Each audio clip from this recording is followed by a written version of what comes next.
Hi friends, I am Renu Singh.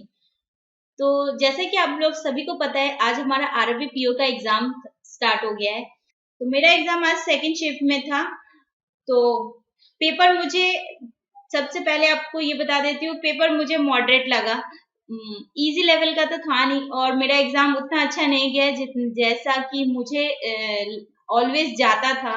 मुझे जैसा feel होता था वैसा फीलिंग तो आज नहीं आ रही है कि हाँ निकल ही जाएगा। जैसे मुझे एक फीलिंग आती थी कि निकल जाएगा एग्जाम, वैसी टाइप की फीलिंग तो नहीं आ रही है। पर इतना बुरा भी नहीं गया है, ठीक है। मतलब बीच में का है, क्लियर हो भी सकता है, नहीं भी हो सकता है, उतनी श्योर नहीं हूँ। पर जहां तक चांसेस है क्लियर होने के, हो जाएगा मुझे जहां तक लग रहा है।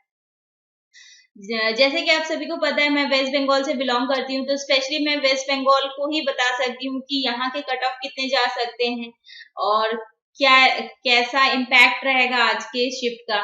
तो आज जितने भी शिफ्ट हुए हैं उसके बेसिस पे मैं बता रही हूँ कि मेरा सेकंड शिफ्ट में था। सेकंड शिफ्ट मुझे सारे एग्जाम के जितने भी आज शिफ्ट थे उसके हिसाब से थोड़ा मॉडरेट लगा था। जिन लोगों ने सेकंड शिफ्ट में एग्जाम दिया वो लोग जरूर ये फील किए होंगे कि मैथ्स तो काफी लेवल तक मॉडरेट था, अच्छा ही था, क्योंकि उसमें बहुत ज्यादा ही अरिथमेटिक के क्वेश्चंस थे। और जो डीआई थी, एक कैसलेट डीआई आई हुई थी मैथ्स में, मैंने ज्यादा अटेम्प्ट नहीं किया है। मैथ्स में हमारी एक सेलिंग प्राइस ऐसे टाइप की एक डीआई आई हुई थी, एसपी बेस्ड के ऊपर में एक डीआई थी। और एक हमारी डीआई थी जो इंग्लिश और हिंदी के बेसिस पे थी। ये मैंने अटेम्प्ट किया था। इसके आई थिंक 6 क्वेश्चंस थे, 6 की 7 क्वेश्चन थे, आई थिंक 6 क्वेश्चन थे, मुझे याद नहीं है एग्जैक्ट कि कितने क्वेश्चंस थे। तो ये मैंने अटेम्प्ट किया था, ये डीआई मैंने अटेम्प्ट किया था। इसके अलावा मैं कोई डीआई अटेम्प्ट नहीं कर पाई थी। एक कैसलेट डीआई थी, वो मैंने अटेम्प्ट नहीं किया था क्योंकि मेरे हाथ में बहुत कम टाइम बचा था। और इसके अलावा अप्रॉक्स के क्वेश्चन थे जो मैंने अटेम्प्ट किया था।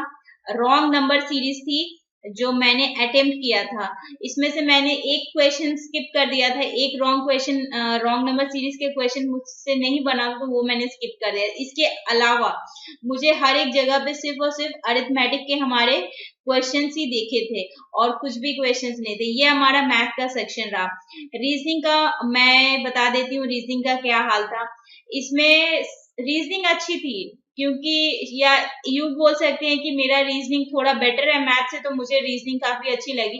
रीजनिंग में मैंने 40 क्वेश्चंस अटेम्प्ट नहीं किए हैं जो कि यूजुअली मैं करती हूँ। रीजनिंग में मैंने क्वेश्चंस अटेम्प्ट किए हैं 38। ये मेरे रीजनिंग के अटेम्प्ट है। और इसमें मेरा जो 2 क्वेश्चन मैंने छोड़ा है, इसमें बाकी सारे क्वेश्चन मैंने अटेम्प्ट किए हैं। इसमें मैं सबसे पहले बता देती हूँ, जो पजल्स थे ठीक थे, अच्छे थे। एक मुझे पजल में मैं थोड़ी सी अटक गई थी, या यूं कह ले कि एक क्लू मैंने मिस कर दिया था जल्दी जल्दी में पढ़ने में, तो उस क्लू के कारण मुझे ये पजल वापस सॉल्व करना पड़ा था, जिसके कारण नियरली मेरा 1.5 मिनट वेस्ट हो गया था। तो ये एक पजल था जिसमें मंडे से स्टार्ट हो रहा है और पर्सन्स को फ्रूट्स थे, इसको अरेंज करना था, नट्स वगैरह थे, ये सारे थे। तो ये क्वेश्चन मेरा एक, इसमें मेरे को थोड़ा ज्यादा टाइम लगे जिसके कारण मेरे अटेम्प्ट थोड़े कम हो गए हैं। और इसके अलावा जो और थी, हमारी एक सर्कल बेस थी जिसमें 10% बैठेंगे। ये 10% वाली ये इजी रीजनिंग थी। इसके अलावा ब्लड रिलेशन था, फिर सिलॉग्स थे। इसके अलावा हमारी कोडिंग थी, मिसलेनियस क्वेश्चंस भी थे हमारे, इस टाइप के हमारे टोटल क्वेश्चंस थे। मुझे अभी सारे क्वेश्चंस तो याद नहीं आ रहे क्योंकि मैं ये वीडियो काफी लेट बना रही हूँ। दिन भर मैं थोड़ी बिजी थी अपने, मेरे कुछ काम थे जिस कारण मैं घर लेट से आई हूँ, तो इसलिए वीडियो आप लोगों को लेट मिल रहा है। अदरवाइज मेरा एग्जाम सेकेंड स्लॉट में था, तो उसके बेसिस पे मैं बता दे रही हूँ। तो साथ साथ मैं आप लोग को ये भी बता दे रही हूँ कि मैंने लास्ट जो अपना मॉक दिया था वो 12 डेज पहले दिया था। उसके बाद मैंने अभी तक कोई मॉक नहीं दिया था, मैं डायरेक्ट आज एग्जाम देने ही गई थी। मेरे तो चांसेस भी नहीं थे कि मैं एग्जाम दे भी पाऊंगी कि नहीं, क्योंकि मुझे मेरे ब्रांच में छुट्टी नहीं मिल रही थी। तो फाइनली मुझे छुट्टी कल मिली थी, जिसके कारण मैं आज एग्जाम देने जा पाई थी। तो यही रीजन था कि मुझे थोड़ा टेंशन था कि छुट्टी मिलेगी कि नहीं मिलेगी। इस चक्कर में मेरा कुछ प्रिपरेशन भी नहीं हुआ था और मेरा एग्जाम भी उतना कुछ खास नहीं गया। चलिए मैं आपको ये बता देती हूँ कि मेरा टोटल अटेम्प्ट क्या रहा है। रीजनिंग का आपको मैंने बता दिया कि मैंने 38 अटेम्प्ट किए हैं। मैथ्स में मैंने सिर्फ और सिर्फ 18 अटेम्प्ट किए हैं, वो भी बहुत ही कम टाइम में, क्योंकि हमारी रॉन्ग नंबर सीरीज बहुत ज्यादा टाइम ले रही थी, ये मुझे फील हुआ था। और स्पेशली ये वाले क्वेश्चन को पढ़ने में मेरा टाइम चला गया था कि मुझे लगा था कि मैं ये सॉल्व कर लूंगी, वो सेलिंग प्राइस वाला में इजिली हो जाएगा। फिर मैंने देखा कि नहीं ये टाइम कंज्यूमिंग है, तो मैंने इसको स्किप कर दिया था। मैंने ये सिर्फ हिंदी इंग्लिश वाला DI ही किया था, इसके अलावा मैंने कोई DI नहीं किया है। कैसलेट भी मैंने स्किप कर दिया था। तो इतना ही मैंने, तो मेरे टोटल अटेम्प्ट हुए हैं 56। ऑल दो उतने अच्छा नहीं है, पर फिर भी चलिए कोई बात नहीं है। जैसा कि मैं ऑलवेज अटेम्प्ट करती हूँ, RRB PO में 60 प्लस अटेम्प्ट करती हूँ। आपने मेरे मॉक्स में भी देखा होगा कि मैं कोशिश करती हूँ कि 60 प्लस अटेम्प्ट हो। पर मैं इतना बोल सकती हूँ, जो मैंने 56 अटेम्प्ट किए हैं, आप मान के रखिए मेरा 95% एक्यूरेसी के साथ मैंने अटेम्प्ट किया। मैं 100 नहीं बोलूंगी, क्योंकि मुझे एक क्वेश्चन में शायद डाउट है कि शायद वो गलत हो सकता है, अदरवाइज मुझे और किसी क्वेश्चन में डाउट नहीं है। तो इस वजह से मैं 95% एक्यूरेसी के साथ बोल रही हूँ कि एबव ही उसकी होगी, उसके नीचे तो जाएगी नहीं मेरी एक्यूरेसी। और साथ ही साथ मैं आपको ये भी बता देती हूँ कि वेस्ट बंगाल का कट ऑफ क्या जा सकता है। लास्ट ईयर वेस्ट बंगाल में हमारा कट ऑफ गया था 56। ये मैं जनरल कैटेगरी का बता रही हूँ। और इस साल मेरे according cut off last year से मुझे लगा कि आज का पेपर थोड़ा टफर साइड में था, मॉडरेट साइड में था। लास्ट ईयर का पेपर उतना टफर साइड में नहीं था।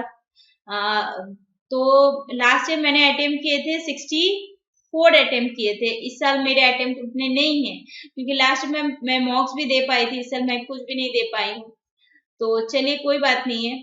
तो मेरे अकॉर्डिंग कट ऑफ 56 के प्लस जा सकता है 2 या -2 जाएगा, इसी रेंज में रहेगा।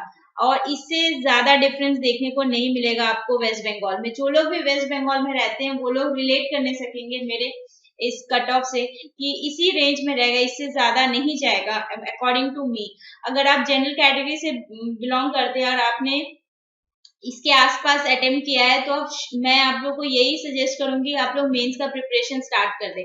अगर आप मान लीजिए कि अगर आपका एग्जाम नहीं निकल रहा है, अगर तो आपको टेंशन की बात नहीं है, आपके पास तो अदर एग्जाम है। एटलीस्ट आप अगर फ्लो में रहेंगे, अभी प्रिपरेशन करेंगे, तो आपका IPS क्लर्क निकल सकता है, PO निकल सकता है, बहुत सारे एग्जाम है, SBI का एग्जाम है, और भी हमारा अभी RBI असिस्टेंट आने वाला है।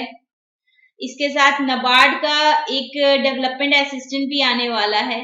तो इस तरह के एग्जाम्स आप निकाल सकते हैं आराम से। अगर आप सिर्फ एक ही एग्जाम को फोकस करके रहेंगे तो फिर बहुत मुश्किल है बैंकिंग इंडस्ट्री में जॉब पाना। तो ये मैं सजेस्ट करूंगी कि आप अपना, आज का जिनका भी पेपर उतना अच्छा नहीं गया है, जो लोग एक्सपेक्ट कर रहे थे कि हाँ चलो अच्छा जाएगा, अगर नहीं गया है तो कोई बात नहीं, आप नेक्स्ट एग्जाम के लिए प्रिपरेशन स्टार्ट कर दीजिए और अभी से फोकस कीजिए। यही मैं सजेस्ट करूंगी आप सभी को।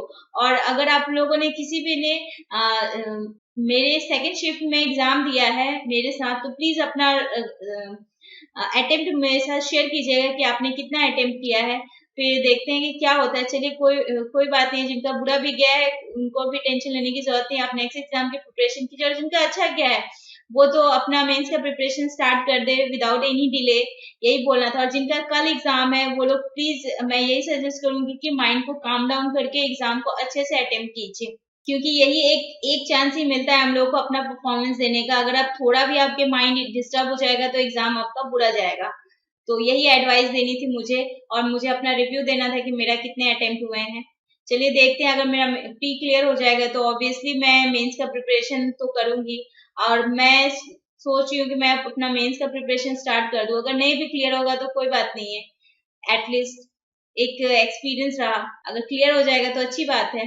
तो अगर आपको ये वीडियो अच्छी लगी हो तो वीडियो को लाइक कीजिएगा, चैनल को सब्सक्राइब कीजिएगा, वीडियो को शेयर कीजिएगा। और जिनका भी कल को एग्जाम है उनको all the best and thank you for watching it.